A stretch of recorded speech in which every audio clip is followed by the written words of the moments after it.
ายดีเด้อสบายดี FC เนาะทักทายสบายดี FC เพิ่นเด้อปกตินี่กินดุบ่ครับคุณกินร้อนอาฮิเสียงเป่าไฟคนล้างหม้อแล้วเจอเธอเดี๋ยวนี้ทำไมมีประเด็นอะไร โอ้ไก่ปะท่านเนาะ เน่า นี่ซอสดิบผัดพูดหอม แซ่บอยู่บนโน้ต เบิ่งหน้าตาคือแซ่บอยู่รอบนี่เป็นได้น้องใจแซ่บบ่ แซ่บ คันว่าน้องว่า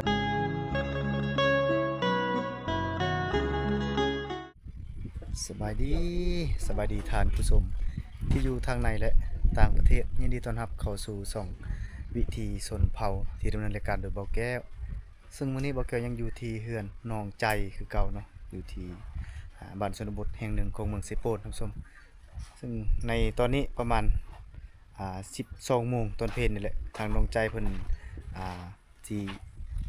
เฮ็ดกินบ่หรือเมนูหยังจะเป็นผักกูดเนี่ยบ่เพิ่นเฮ็ดกินเนาะให้ทีมงานเฮากินเพราะฉะนั้นทางเบาแก้วจะพาท่านผู้ชมไปเบิ่งรับชมการเฮ็ดอยู่เฮ็ดกินของน้องเพิ่นเนาะว่าเป็นแบบใดเนาะไปเบิ่งสีมือนำกันท่านผู้ชมไปติดตามชมกันเลยไปเบิ่งน้องเพิ่นเฮ็ดกินเนาะเฮ็ดอยู่เฮ็ดกินในงานสวยๆนะครับชมเพิ่นสิเฮ็ดกินให้ทีมงานเฮาได้กินในตอนสวยนี่แหละสบายดีน้องใจสบายดีเด้อสบายดี FC เนาะทักทายสบายดี FC เพิ่นเด้อวันนี้เพิ่นกำลังเฮ็ดหยังเฮ็ดเมนูหยังกินผัดสิพัดเอาบ่นี่โอ้ผักกูดทำส้มเนาะทางบ่แก้วก็บ่เคยกินจักเทื่อเด้แบบประเภทเมนูนี้เคยกินแต่ว่าลวกแล้วก็จำแจ่วหรือว่าลวกแล้วก็ซุปบ่เท่านั้นแหละทางว่าแก้วเคยกินแต่แกงมัน บ่แบบบ่เคยกินเมนูแบบเฮ็ดผัดเฮ็ดหยังนี่นะปกติน่ะน้องเคยเฮ็ดกินทุกมื้อแม่นบ่เคยเฮ็ดกินตลอดแม่นบ่โดยอ๋อเป็นทุกอย่างเนาะเราเฮ็ดเมนูหยังเราก็เฮ็ดเป็นหมดมื้อวานนี่เฮามาทันอีกนี่เราตอนรับทีมงานเราก็คือแกงปลาใส่หน่อไม้ส้มเนาะวันนี้มื้อเช้านี่เมนูที่2ก็อิหยังก็ต้มไก่เมนูที่3เลยนี่ ต้มเป็ด ต้มเป็ดบ่แม่น บ่ โอ้ย ต้มผักกูดผัดผักกูดอันนี้ผัดผักกูดในรอบที่3เป็นสมไปเก็บมาบางอย่างเนี่ยเนาะ มันกินเลย คักอยู่ดอกแบบสดๆเลยนะนี่นะแบบธรรมชาติเนาะครับทุกเนาะสดๆเลยได้มาจากธรรมชาติเลยครับสมเนาะ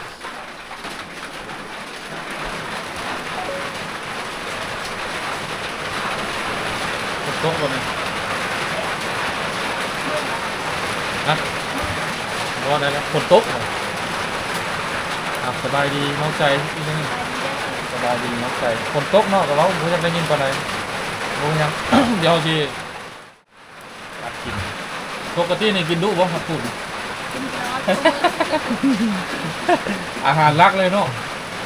ผักกูดกับหยังเนี่ยหน่อไม้บ่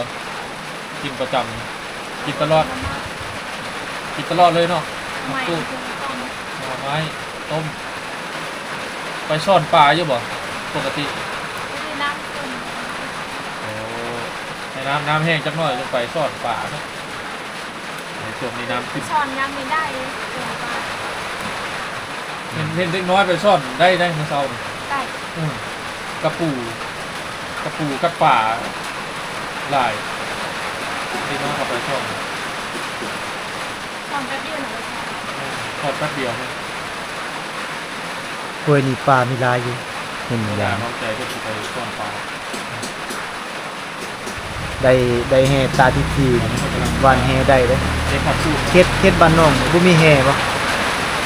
เขาบ่เคยวานแห่บ่เฮ็ดบ้านน้อง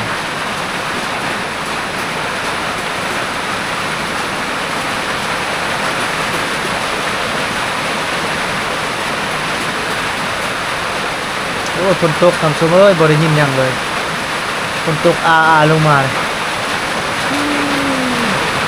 เห็นแต่หน้าน้องใจแล้วบ่ยินเสียง คุณกับพวกคุณเนาะคุณก็ได้โอ้ทุกเทศทุกว่า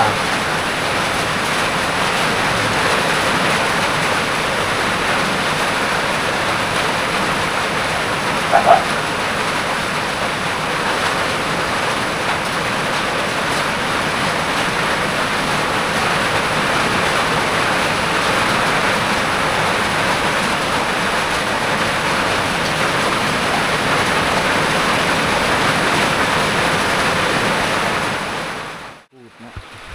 ใจเพิ่นกำลังล้างผักพูดเป็นสุพักเด้เหมือนโอ้จะได้บ่มีชิ้นหมูใส่สักหน่อยนะ เมนูเด็ด มัก ๆ อยู่ บ่ บ่ชิ้นหมูใส่ผักกูดเนาะเราก็ลืมคิดที่มาดูเนาะ นี่สิตำแจวได้อมื้อนี้เนาะตำมะเขือใส่ได้อมื้อนี้เนาะ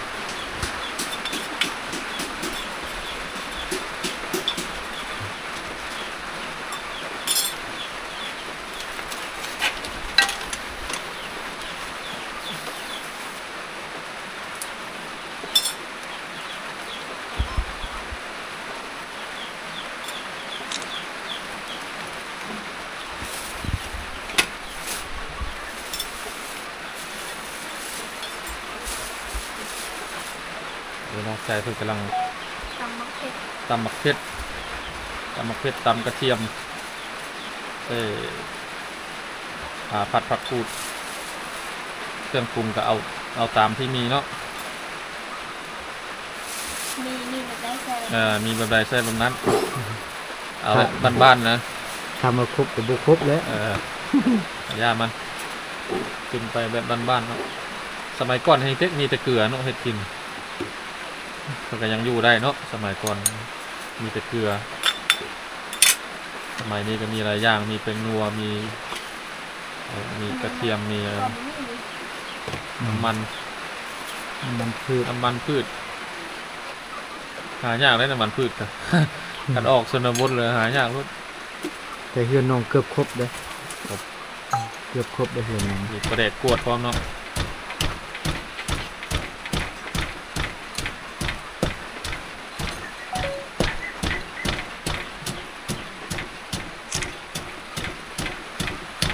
ใช่ครับ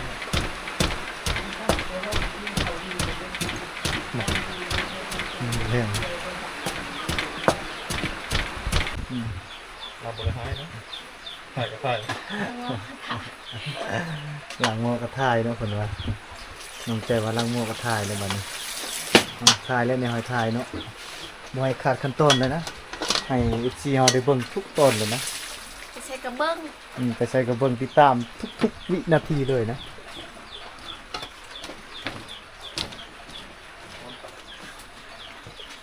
ผู้อ่านกินหมด กินในใดก็กินกินหมดนะว่าแต่น้องเฮ็ดให้กินหมด มันยังกินหมด โอ้ก็กินเนี่ยตัวกินได้แล้วเนาะ เพิ่นสิเว้าเลยแต่บัดนี้เด้ว่ากินหมดเพิ่นสิมีแนวเว้าเลยบัดนี้ สัมภาษณ์บุกิน เป็นว่าซากกระเบือนี่อ้ายกินบ่อ้ายบ่เอานำได้ตัวนั้นเลย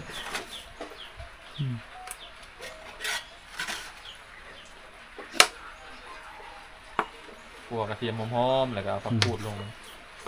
กินผัดผักกูดฝีมือน้องใจแล้วบ่ธรรมดาเด้อ มีสีหมูใส่เนาะคักเลยนะ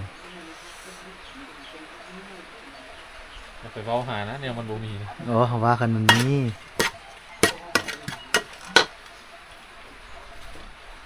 ผักกูดเมนูประจำน้องใจ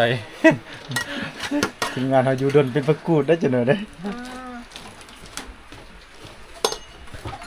ใส่ผัด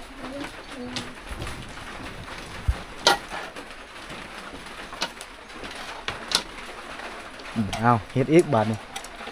ตัวลืมเลยว่าตัวนี้นี่นะ ตัวกล้วยนี่นี่นะ เต้าไฟแล้ว เนี่ยเป่าไฟอยู่นี่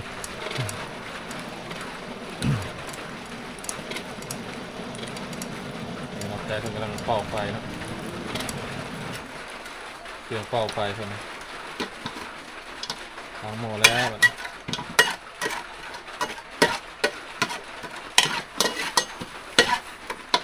ผัดกับลวกนี่มักอันใดหลายกว่าน้องใจ มักผัก ผัด แซ่บกว่าบ่ แซ่บกว่า ลวกแล้วมันจางๆเนาะ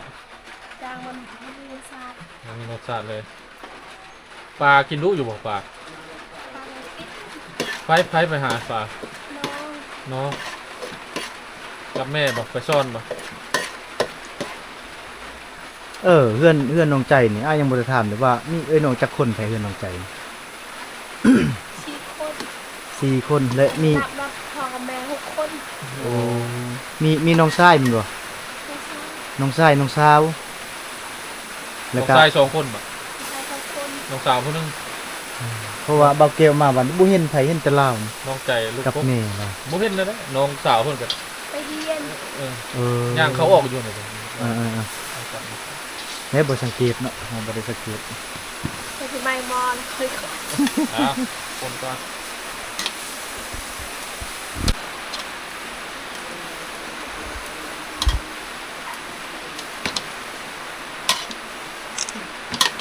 ผัดปูดหอมแล้วเนาะเริ่มหอมแล้วโอ้ยถ้ามีชิ้นหมูใส่สักหน่อยนะยังหอมกว่านี้ เอาทีมงานหอมไปทิ้งเนาะ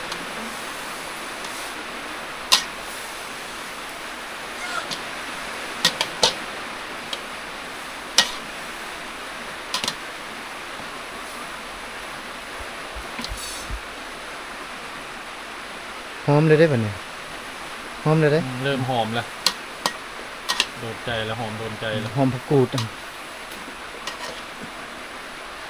ความกระเทียมอุดหอม ปูดหอม บ่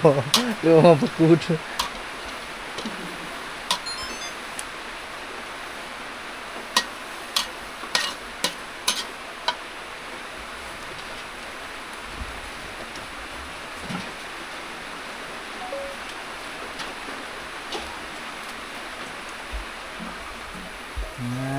ผัดผักกูดนะหน้าตาเป็นแบบนี้เด้อ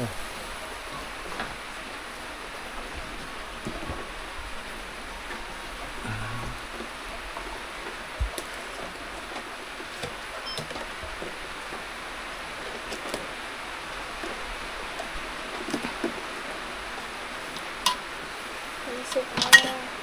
ใส่เครื่องปรุงเข้าไป สุกเกลือ เครื่องปรุงได้แล้วสำหรับแล้วน้ำตาลมันคือสิบมีเนาะ ไก่ ลงมา ไก่สุกแล้วบ่เนี่ย ออกจนบดถามหาน้ำตาลบุมีแล้ว มีใช่ไหม ยากแล้วผักเทียมเลยก็ยาก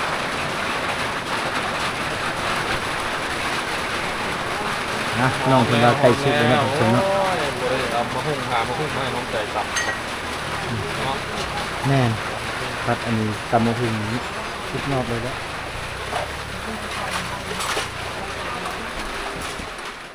ไม่อีกให้ทีมงานเขาเนาะเมนูหลากหลายนะมื้อนี้นะมี 3-4 เมนูเลยหน่อไม้นี่ก็ทา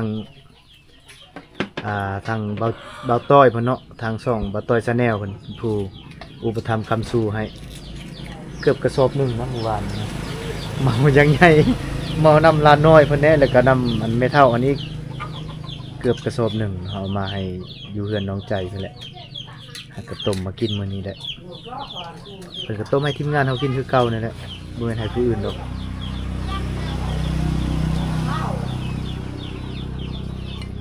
หน่อไม้นี่ก็กินหลายเทื่อแล้วนะน้องใจเนาะ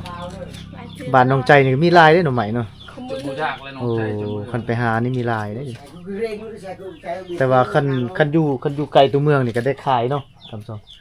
ได้ขายได้อันนี้มันบ่จักเท่าใดเลยจักลักแต่จากบ้านน้องใจนี่ จะไปตะอุ้ยไปไล่ซื้อหน่อไม้อีก แต่ทีมเงินเฮาแม่นบ่ เพื่อนอันนี้ มีอยู่ตัวก็มีลายหน่อไม้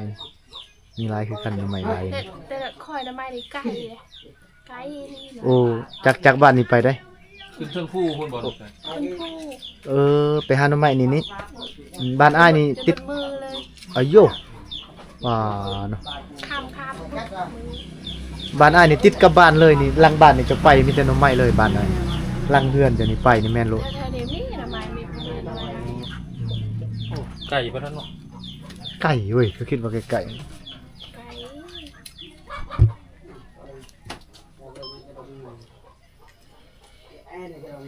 ต้องได้ขึ้นภูขึ้นฟ้าได้บั่นน้องใจจังสิได้กินหน่อไม้มันบ่ใกล้ๆได้ โอ้บ่อนหาหน่อไม้บ้านน้องใจนี่ไก่เนาะ ไก่ ได้ขึ้นภูบ่ ขึ้นภูกำแคมน้ กันน้ำไปเบิดมือเลยบ่หาหน่อไม้ ำไปบนมือประมาณ3 โมง3 โมง โอ้ ไปแต่เช้าละ3 โมงจึงมาธุ ไก่พอสมควรนะ หน่อไม้ไล่บ้านเฮา มือวันเช้าแม่ก็ไปเอาน้ำมัน อ๋อมื้อเช้าแม่ไปเก็บหน่อไม้ อาจอยมาอยู่นี่ หน่อไม้หยังบ้านน้องหน่อไม้หยัง บางอะไรบางอะไรคือกัน หน่อไม้ไล่คือกันคือกันเนาะ บางอะไรบางอะไร บางอะไร บ้านเฮากับบางอะไรคือกัน บางอะไรบ่ บางอะไรคือกันเดียวกัน หน่อไม้ไล่ ตัวหน่อไม้ไร คือกันเนาะหน่อไม้หยังใกล้ๆนี่อยู่หลังบ้านน้องใจหน่อใหญ่ๆนี่หน่อไม้พางหน่อไม้เฮียหน่อไม้สอดหน่อไม้หยัง หน่อไม้อันนั้นตินี่ เออ แม่ หน่อไม้สอดบ่หน่อไม้พางบ่บ้านน้องเอิ้นไว้ รู้จักภาษา บ่ภาษาน้องเอิ้นอะไร มักแล้ว บางกลาม หน่อไม้พางเนาะมันบ่ บ่แม่นหน่อไม้เหียบ่ หน่อไม้เฮียบ่ หรือโอ้หน่อไม้บงบ่จักหน่อไม้บงเขาเบิ่ง หน่อไม้บงมันก็บ่ได้ใหญ่หน่อใหญ่ตอนนี้ บ่ หน่อไม้เฮียหน่อไม้พางแต่อันน้องปอกอยู่นี่คือหน่อไม้ไร่นะท่านผู้ชมหน่อไม้ไร่อันนี้ทีมงานเฮาไปเหมาอันน้องๆเห็นน้องๆหาบจากแดดมากับอีตนน้องๆก็เลยซื้อมากระสอบหนึง สอบหนึ่งเลย นอกใจก็ครับภาระกินกระสอบหนึง คนเมื่อแต่ลินเขาก็ตกใจทำไมไผ่ดิ กูลายแท้เนาะ ไปเอาหน่อไม้มาหลายให้เนาะเป็นกระสอบ เอามาฝากหน่อไม้นี่เอามาฝาก หนึ่ง เนาะ 10,000 กีบฮะ ล่างล่างกันเลย ติดต้มหน่อไม้มือสัตว์ป่านี่แหละอันหมอแก้วอยากสัตว์ป่านะอันนี้นะสัตว์ป่า สัตว์ป่าย่างบ่ได้เนาะสัตว์ป่านี่ สัตว์ป่าอย่างโบราณ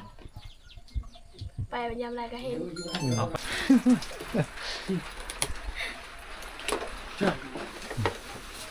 เอาทุกสดเลยนะให้ทำสมได้เห็นหมดนะ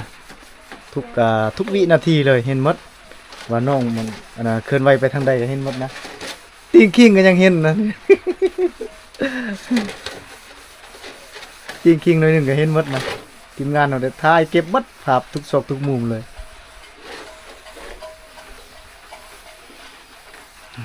ตอนนี้ก็โอ้1:23 นาทีแล้วเด้ย1:00ปลาย23 นาทีแล้วเดี๋ยวนี้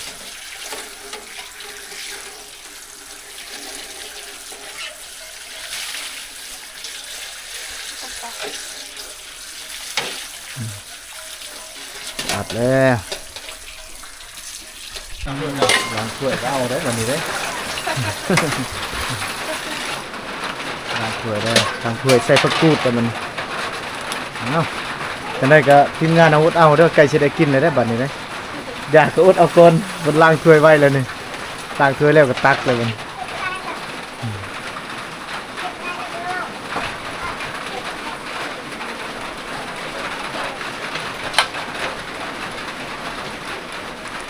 ไอ้กระโดดกันเน่า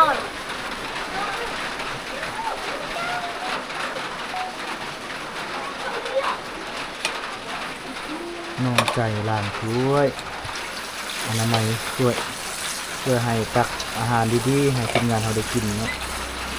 คือผัดผักกูดคุณผู้ชมฝนตกเลยมันนี่เด้อบ่ค่อยได้ยินปานใดเลยอยู่ในชนบทนี่ฝนตกตลอดเมื่อวานนี่ก็ตกหมดมื้อเลยท่านผู้ชม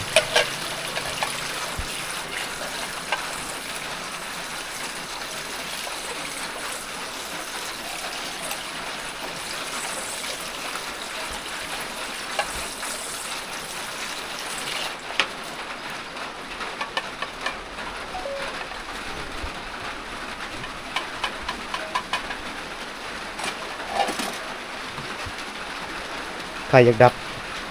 ได้แล้วคันไปเปิดอันนั้นไฟก็มันสิไหม้เด้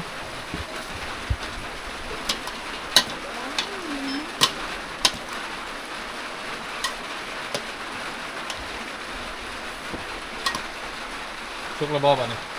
ซีมึงรู้ฮะแซ่บบ่ โอ้ลืมสิ โอ้ มีฮอนลืมซีมเนาะเฮ็ดอาหารนี่ลืมซีมเนาะ ทำลืมสิไม่ใช่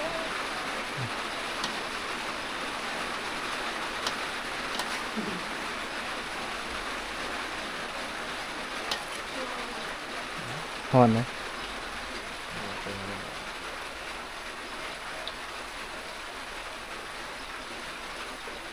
โอเคเนาะรสชาติเนาะใส่ได้เห็นป่ะแซ่บอยู่เพิ่นว่าแซ่บเฮาก็ว่าแซ่บคือกันนั่นแหละ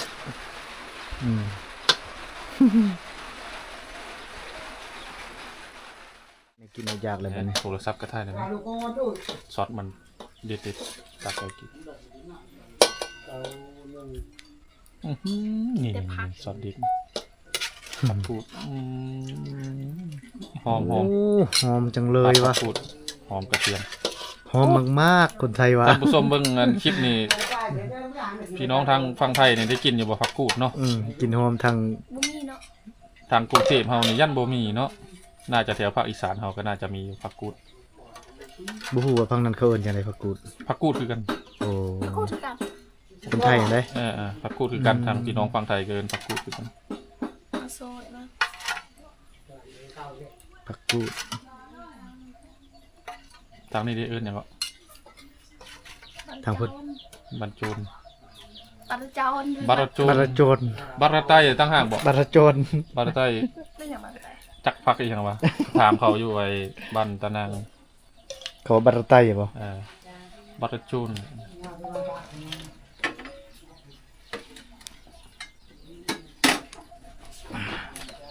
นี่พร้อมเสิร์ฟเลยได้นี่เด้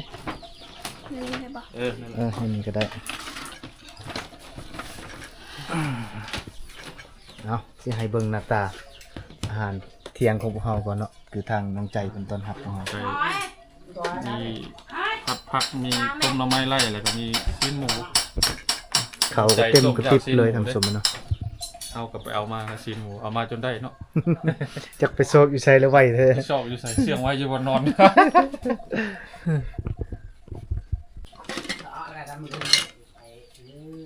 มันยิ่งกว่าใจก็ยรากัน อ้าวเอิญคนกินข้าวนะ มาเด้อเด็กกินข้าวน้องใจ มีหน่อไม้มีไก่ หน่อไม้มีไก่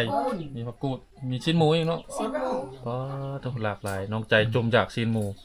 เอากลับไปเอามาให้กินจนได้ มาทันทีแล้วเนาะ จักมันมาจะใช้หมูนะ มาไวขนาด กินหมูลูกน้องใจ กินเลย กินเลย ดูเลยคนโบคานเลยขลาด ที่แสบอยู่บนโน้ พวกนั้น เบิ่งหน้าตาคือแซ่บอยู่ดอกนี่ คนโบเลย นี่หอมขนาดนี้หอมผ่านกล้องเฮ้ยเด้ หอมผ่านก็ จากเขา มาเลยทิศเอ้ยกินข้าวได้ โอ้น้องเพิ่นกินได้เด้นี่เด้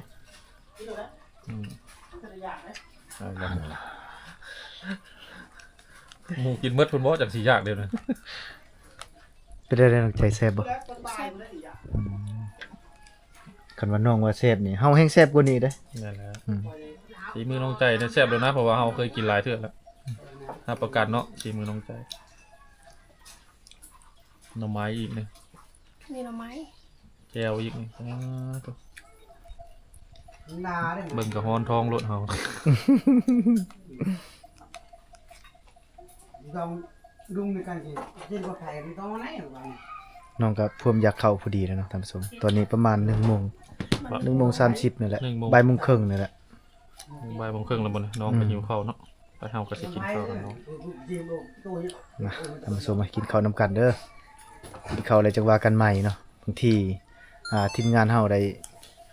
แต่ออกจากนี้ไปจะเป็นอีพีสุดท้ายแล้วเนาะรอบนี้นะได้ทายน้องใจเพิ่น